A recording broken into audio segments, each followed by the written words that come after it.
creo que los privilegios más grandes que tuve en mi vida fue un trabajo continuo y de mucha discusión con Rodolfo Kusch en los últimos años de su vida. Al final del 72 se había hecho el arreglo de la NUCE con Perón, venía de nuevo la democracia en el 73, todos entusiasmados, etcétera, que íbamos a imaginar lo que pasó. Pero bueno, a mí justo en ese momento me salió una beca a Alemania y me fui.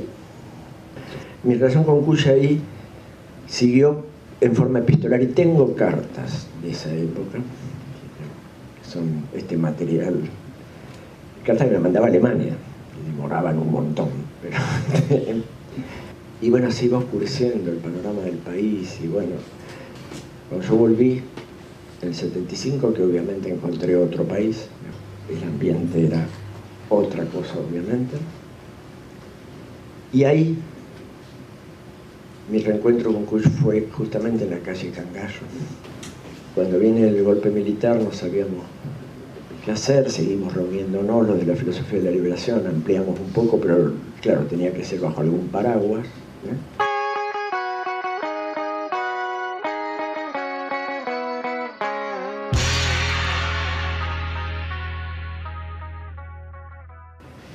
No era sencillo en ese momento todo. Hicimos jornadas amparados por la Universidad de El Salvador, que hasta el 78, 79 fue paragüita, después ya el paraguas se agujereó por todos lados. Y ahí se dio la ida de Kusch a Maimará. Rodolfo estaba desesperado por irse de Buenos Aires e irse a la Puna. Y ahí tomó la decisión, vendió su cucho de la calle Cangallo y se fue para, perdón que diga Cangallo, ahora se llama Perón, la calle esa, y se fue a Maimará. Y si algo me parece importante en todo esto es comprender la fecundidad del pensamiento de Kusch. Yo los desafío si no han leído nada de Kusch, pero abren una página de Kusch, la leen y algo se les va a mover, porque es muy difícil quedar indiferente frente a determinadas formas de plantear las cosas que son muy desafiantes, porque en última instancia escarban en lo que tenemos y no nos animamos. Entonces, de alguna manera, bueno, eso creo que es. Bueno, yo quisiera empezar citándoles un texto en uno de los tantos encuentros. Esto fue una mesa redonda que hicimos, donde el tema era la posibilidad de una filosofía nacional. Ese era el tema de la mesa, ¿no? Y ahí Kusch dijo lo siguiente: nos pasa como en la danza de las trenzas navideñas en la quebrada. Pone una imagen, una fiesta que se hace para Navidad, donde ponen un palo y van trenzando y destrezando cintas alrededor de ese gran palo en la quebrada.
Nos pasa como la danza de las trenzas navideñas en la quebrada, se continúa trenzando y destrenzando lo que está depositado en el corpus.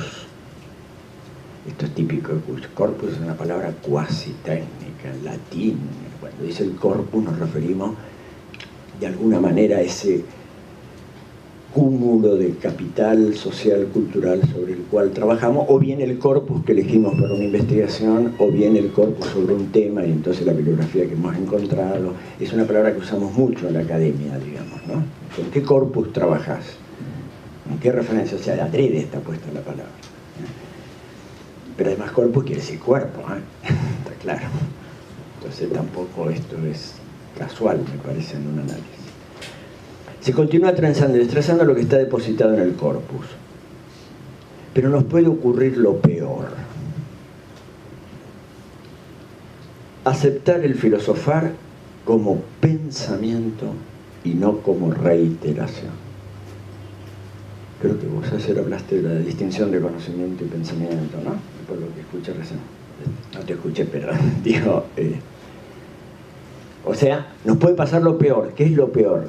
Aceptar el filosofar como pensamiento y no como reiteración. Porque entonces los pies se nos entreveran porque hemos perdido el ritmo del conjunto. O sea, vamos muy tranquilos mientras trenzamos y destrenzamos el corpus. Pero si de golpe aceptamos el filosofar como pensamiento y no como reiteración, nos pasa lo peor. Los pies se nos entreveran. Está hablando de una danza, ¿no? Que los pies se nos entreveran, es una metáfora clara. Está por medio que nuestra danza no sea la adecuada. El problema no está en haber trenzado todas las cintas. No es ese el problema. Sino en que lo que se dio en llamar filosofía no es el corpus real. O sea, hemos estado avanzando alrededor, trenzando y destrenzando, alrededor de un corpus que no es el real.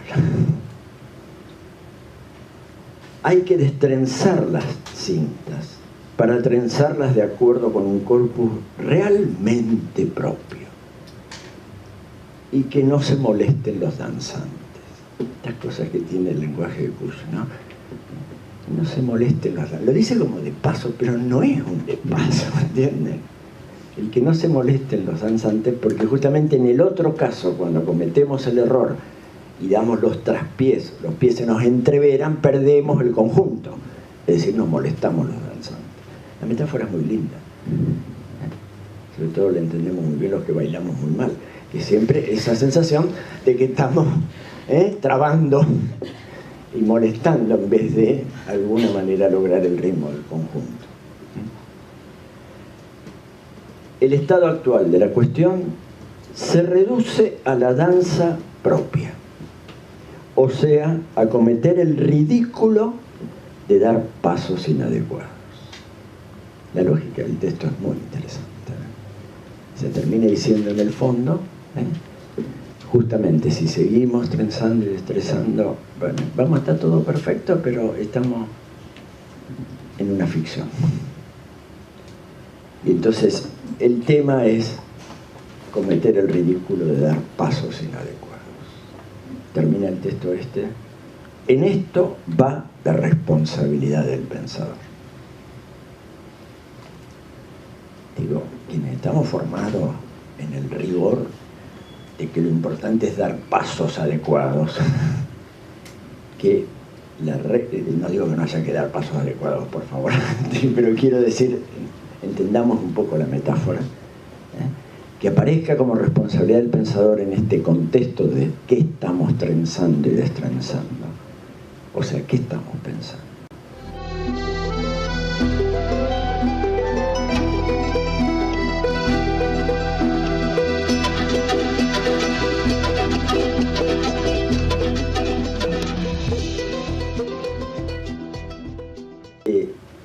Es la manera en que finalmente él entiende ¿qué es la filosofía? Y hay una forma muy particular de plantear el tema. Empiezo por decirles la definición que da en un momento. La filosofía es una cultura que ha encontrado su sujeto. Y esto lo pone en el contexto de una de las cosas que él considera que es de los síntomas más graves que tenemos en América, como pensadores, etc. Que es haber escindido, separado, desfasado el sujeto que piensa del sujeto cultural. Es decir, descontextualizarse. Está más allá. Pretender ser sin estar, porque eso es lo que está detrás. O pretender pensar sin la gravitación del suelo que habitamos es justamente el tema que más le preocupa, me parece, acuso de los que más le preocupan en su obra. Y esto tiene mucho que ver porque no nos animamos a lo que llamó en algún momento descender al infierno filosófico, que lo define así, comillas. Ese subsuelo patrio, que es un horizonte negro, esa prepatria, donde quedó enterrada nuestra verdad y que cierto renovado afán de pulcritud nos impide escarbar. Bueno, creo que esto tiene que ver mucho en esta tarea, que podríamos sintetizarla en una expresión que me gusta usar. América profunda busca su sujeto. No es que para poder ser sujeto tenemos que darle la espalda a la América profunda. Esa ha sido, quizás, por lo menos en la hipótesis de Kusch, ha sido en última instancia la estrategia dominadora por un lado, es decir, en última instancia el colonialismo, si quieren el imperialismo, se basa en esta idea, que es precisamente usted quiere entrar a la modernidad, usted quiere entrar, como se dijo en este país hace unos años, quiere entrar al primer mundo, quiere entrar, entonces deje de estar. Sea, pero sin estar.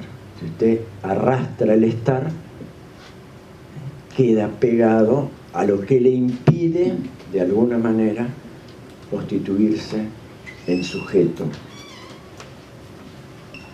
Esto pone en juego una serie de cuestiones, pone en juego el miedo. Porque Kusch, de alguna manera, su manera de argumentar sobre esto es que tenemos miedo a pensar lo propio.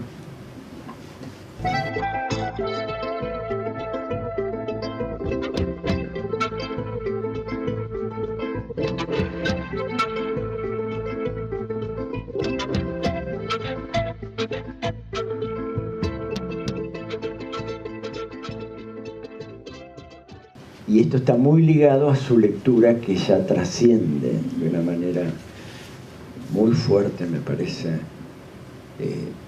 estas primeras apreciaciones que estoy dándoles, que es su reflexión sobre el estar como anterior al ser y de alguna manera ligándolo con lo humano a secas. Y esto es lo que me parece interesante.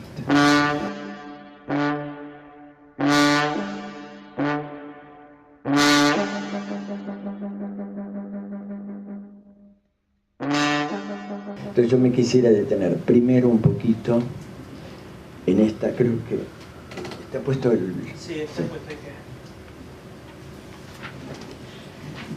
aquí. Simplemente creo que puede ayudarles.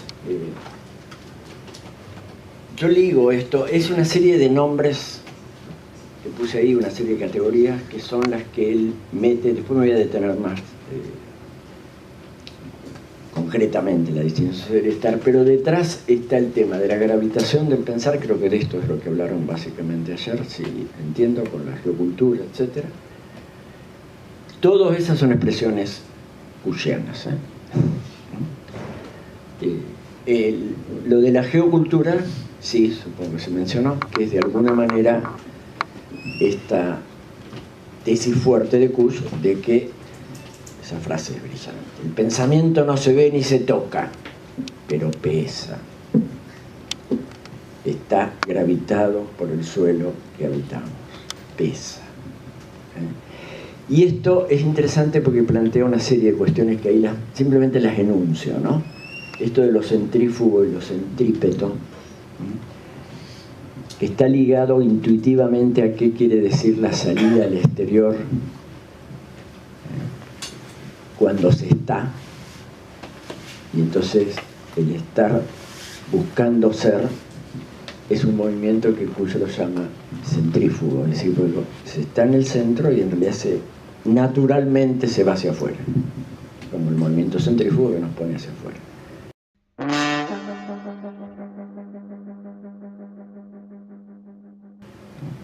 En cambio, la intención dominadora, la intención anuladora del estar y pretender ser sin estar,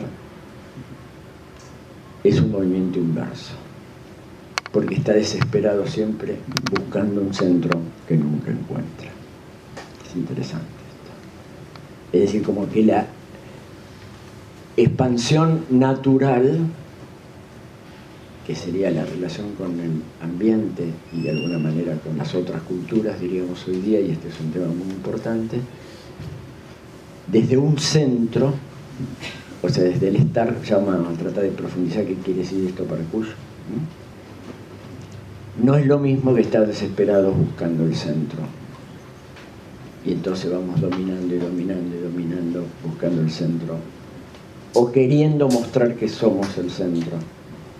A mí me parece, estas son esas categorías de Kush que llaman la atención, porque en el fondo está utilizando un lenguaje que es típico, de alguna manera, de las distinciones, el centro y la periferia, el etnocentrismo. Pero curiosamente le llama a eso movimiento centrípeto. Porque en el fondo eso está indicando que no tienen centro y están desesperados buscándolo. Es decir, que están negando el estar, están negando la condición humana. En cambio, si estamos, el movimiento naturalmente centrífugo.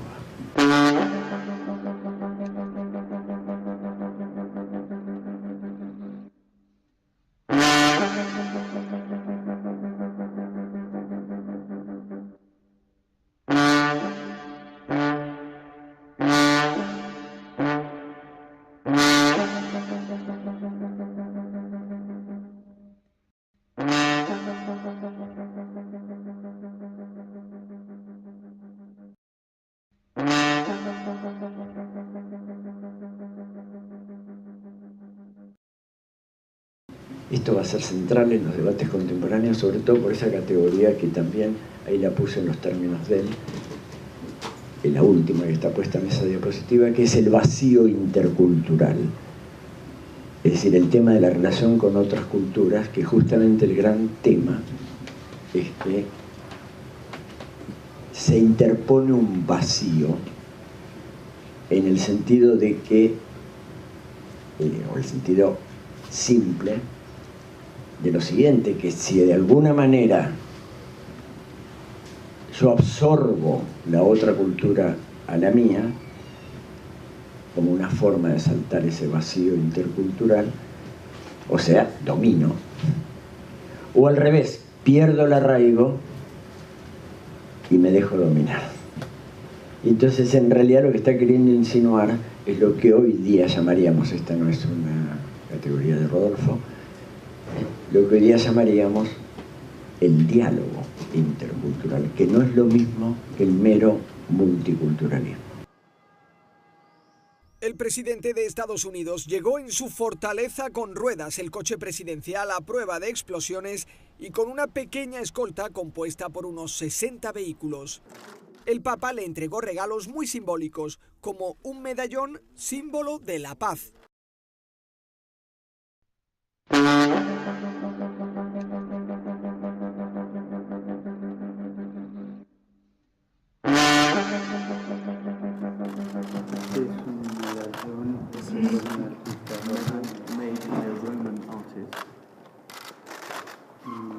árbol del olivo, símbolo de la paz, with two branches. y aquí está la división de You la have the guerra. division of war in the middle, Y el olivo and the olive tree lentamente is hace la paz. slowly trying to bring them together in peace. We can use peace.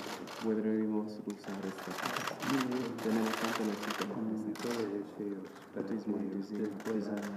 ser una That this can be our for peace. El verdadero diálogo intercultural implica una tierra de nadie que exige traducción, o sea, un reconocimiento que no es meramente somos diversos, sino que hay una tierra que es justamente lo que desde algún lugar, y ese lugar va a tener que ver con el estar y su expansión natural, es decir, con la condición humana, es donde podemos generar algo nuevo. Bueno, y el tema, bueno, son todas categorías, lo del suelo, la americanización de la cultura, etc. Es decir, la decisión por el corpus real, precisamente para no quedar desfasados. Esto de la americanización de la cultura quiere decir, en última instancia, entender a la inversa el tema. Que esta cultura busca el sujeto, en ese sentido habla de la americanización de la cultura, y no que hay que dejar esta cultura para hacernos sujetos, o sea, pensantes. Bueno, lo de la cultura buscando su geografía es la noción de geocultura, justamente. Interesante porque esto es fuerte, porque con mucha facilidad tenemos esta imagen. Entonces, al revés, pareciera que lo cultural, justamente lo que lo caracteriza, es que está desgravitado. Lo decimos de otra manera. O sea, como si las grandes creaciones del arte, de la literatura, del pensamiento, incluso de la vida social, de la economía, de las relaciones humanas, no estuvieran gravitadas por el suelo.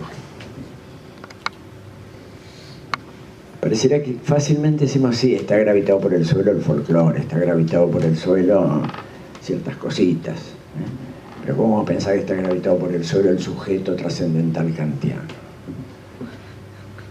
¿O cómo vamos a pensar que está gravitado por el suelo Platón? No. Si además nos invita a ascender dialécticamente hacia el mundo de las ideas, eso es maravilloso y dejamos toda gravitación. Perdón, lo digo de una forma, pero está tan claro que está tan gravitado como cualquier otro, ¿entiendes? Y que quizá ahí está lo más rico, y entonces, si uno lee desde ahí el tema, son claves de lectura, ¿entienden? Cuando uno entiende, ustedes abren la crítica, la razón pura de Kant, y se la dedica a Federico José, el emperador de Prusia. Era el emperador que dejaba que los filósofos pensaran por su cuenta, pero no quita que era el emperador de Prusia. Quiero decir, ni quita validez ninguna al pensamiento kantiano, sino que simplemente lo gravita. Y entonces podemos entender más en profundidad cómo está respondiendo a esa gravitación, que tiene que ver con el estar, que es a lo que me quiero dedicar más concretamente. Y bueno, esto era simplemente para darles un contextito. Esto va a tener que ver mucho con lo que ahí les puse, que es otra de las categorías más ricas que yo creo que encontró Kusch, lo que llamó los aciertos fundantes. En esta búsqueda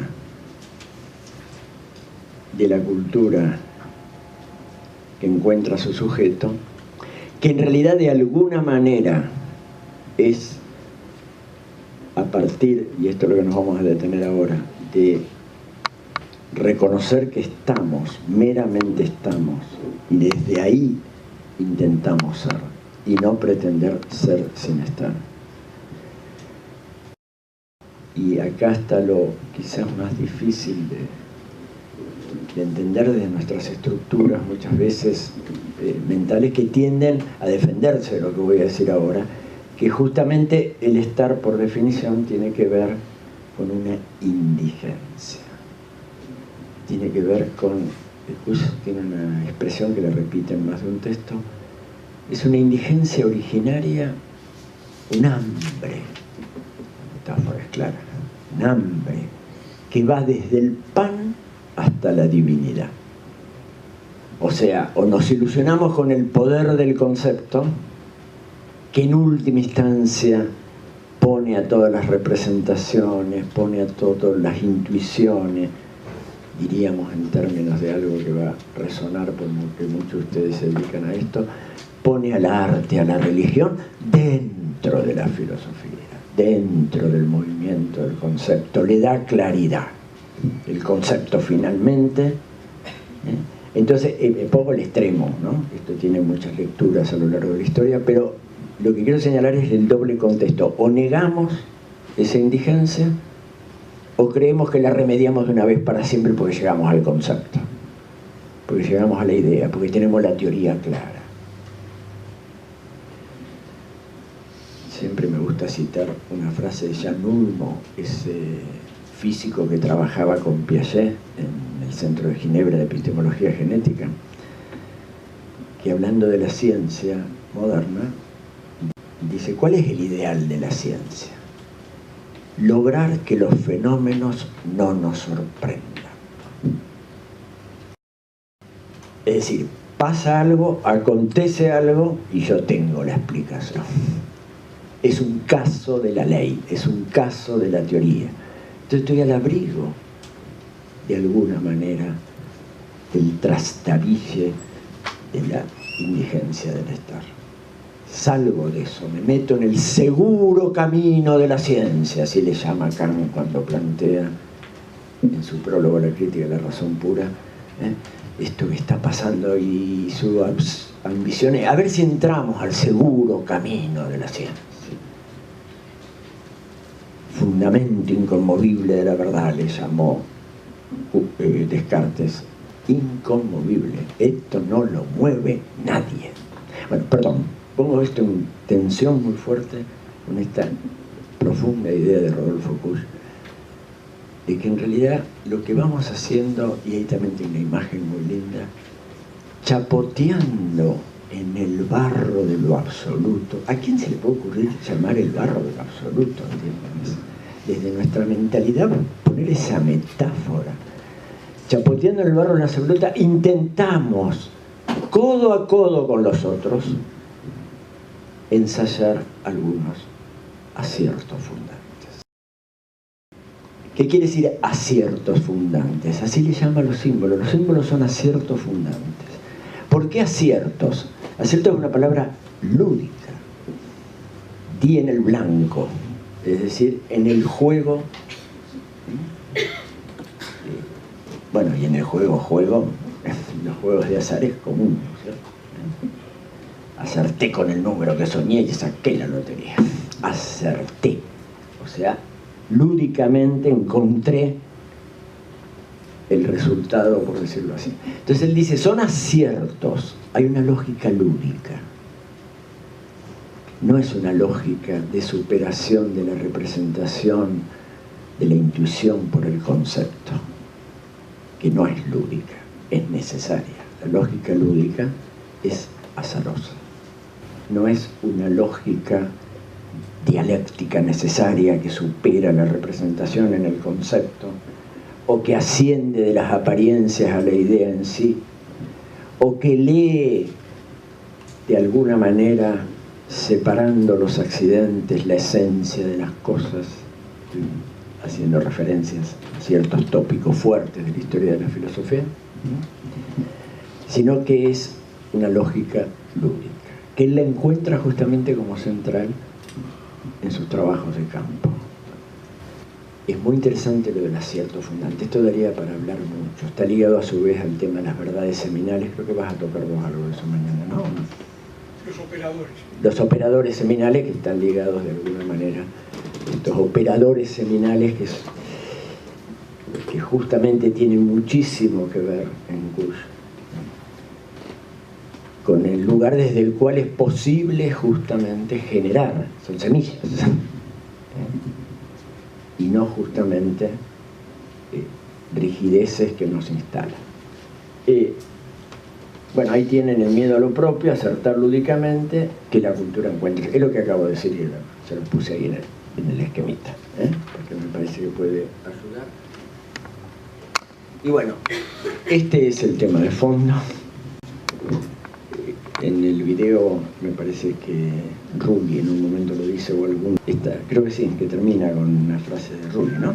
Lo del estar siendo como quizás la línea que podemos profundizar más.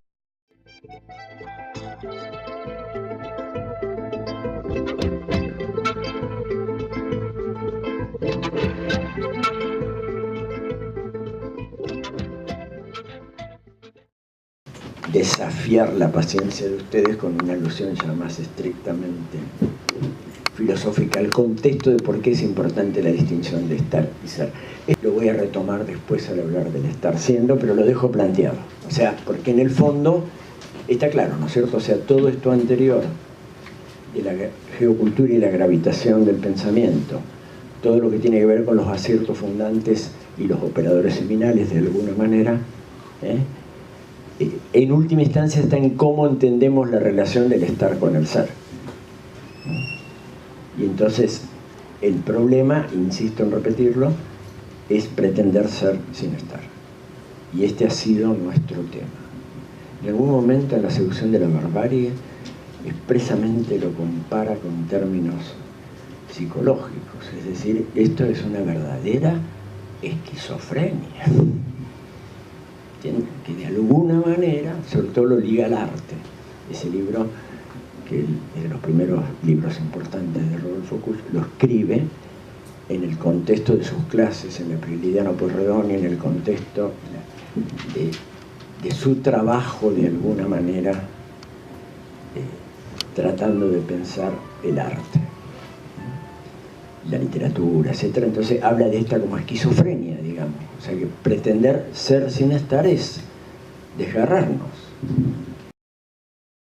Charlas radiofónicas de Radio Nacional, Indios, Porteños y Dioses, y de la mala vida porteña, están publicados así con esos nombres, esos dos libritos, pero fueron sus charlas por Radio Nacional. Y todo funciona bien hasta que subimos al colectivo.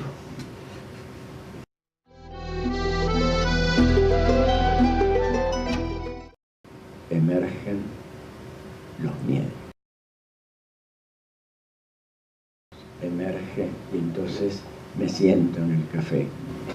No vas a hacer que a la vuelta de la esquina nos aparezcan los dioses y los demonios.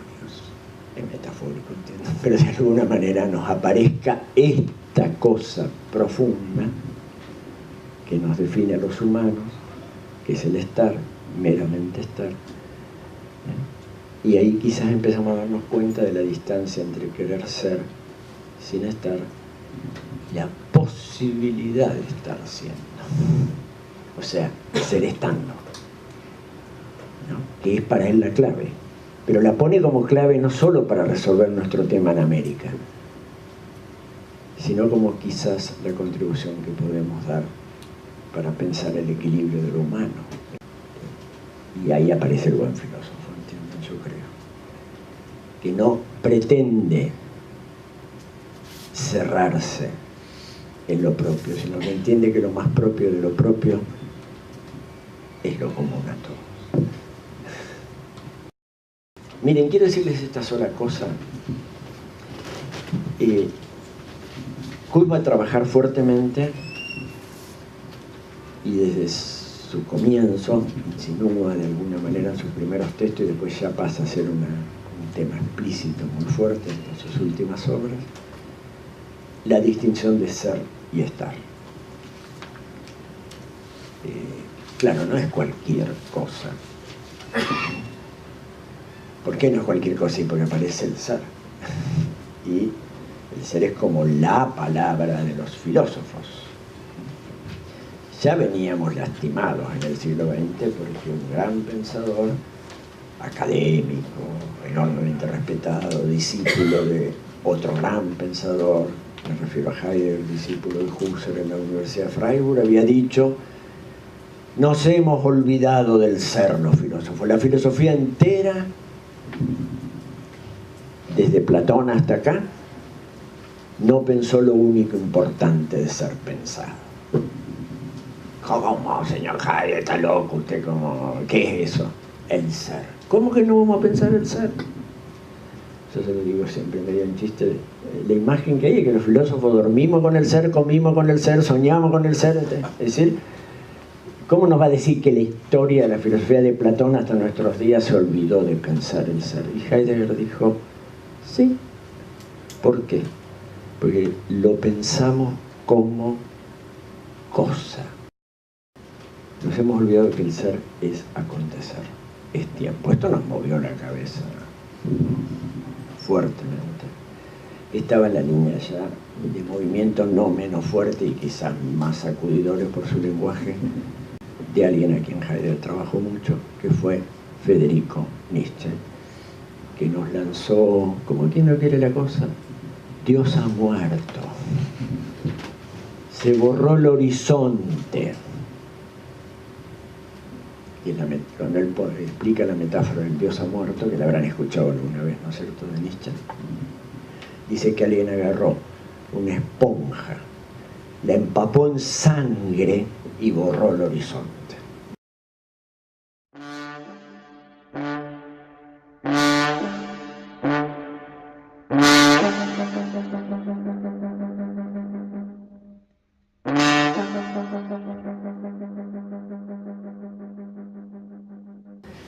No es una imagen cualquiera. Así empieza el siglo XX. Me refiero a la historia del pensamiento. Empieza con otras cosas terribles también. Q se va a animar a decir, sí, es cierto. El acontecer precede al ser como cosa, al ser siempre igual a sí mismo.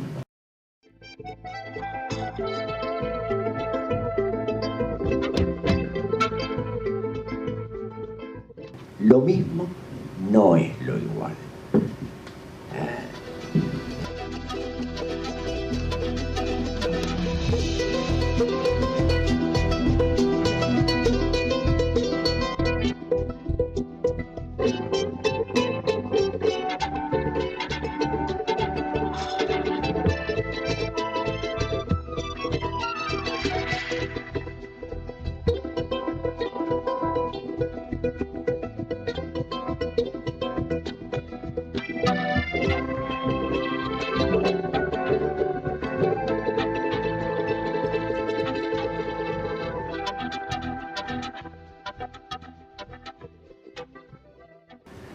Ustedes recuerden los ideales modernos, ¿eh? Progreso moral de la humanidad, siglo XVIII. Kant, paz perpetua. ¿Quién de nosotros en el siglo XX puede, suelto de cuerpo, decir que hemos logrado la paz perpetua o que hemos logrado el progreso moral de la humanidad cuando por primera vez en la historia de los hombres el hambre es evitable? Claramente. Y no lo podemos atribuir a que los dioses se enojaron.